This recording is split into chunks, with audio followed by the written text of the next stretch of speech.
Assalomu alaykum, hurmatli mijozlar, xush kelibsizlar bankimizga.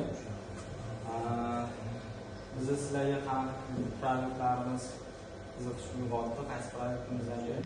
Ziyoratlarga mahalliy tushganlik ish olmish ki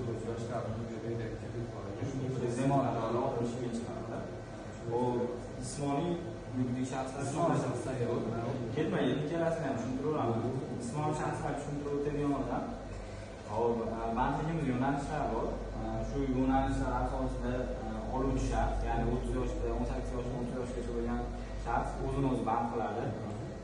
Keyin o'sha shaxsga kredit ajratsa bo'ladi. Ya'ni birinchi etapi shu bo'ladi. Jismoniy shaxslar 7 yilga 80 to'laydi. 18% dan 2 yil imtiyozli davr bilan o'zini biznesini rivojlantirish uchun, asosiy vositalar sotib olish uchun 80 to'layga, aylama mablag'larni to'ldirish uchun 36 oy olish mumkin bo'ladi. Aylama mablag'larni to'ldirish uchun ham o'zini alohida ish yo'nalishi bor, ishlarga chiqadi.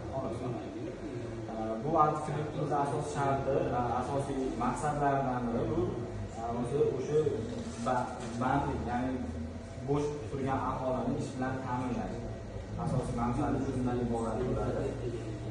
Xo'p, bu kredit shartlarimizga keladigan bo'lsak, o'sha 7 yilga 18%dan 2 yil imtiyozli davr ajratiladi. Bu kreditimiz 100 million so'mgacha garovsiz sug'urta polisi, qatnashlik xatarli sug'urta polisi asosida ajratiladi.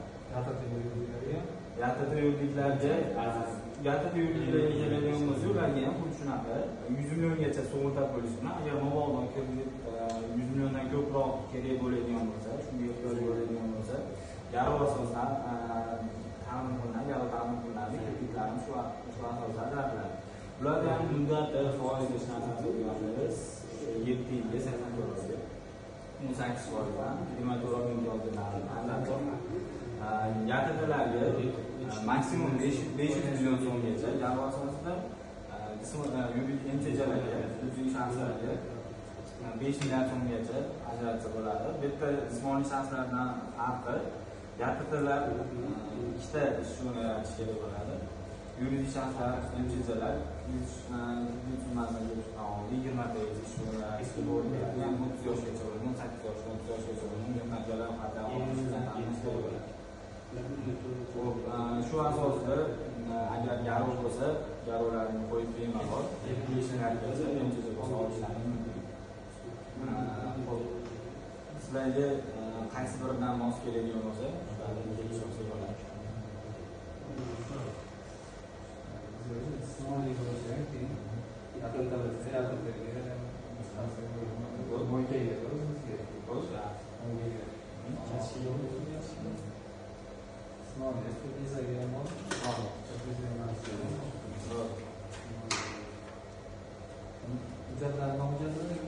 Hujjatlar birinchi bo'lib taqdim qilinadigan hujjatlar jismoniy shaxsga oladigan bo'lsalar, o'z bank guvohnomasi, fuqaroning pasporti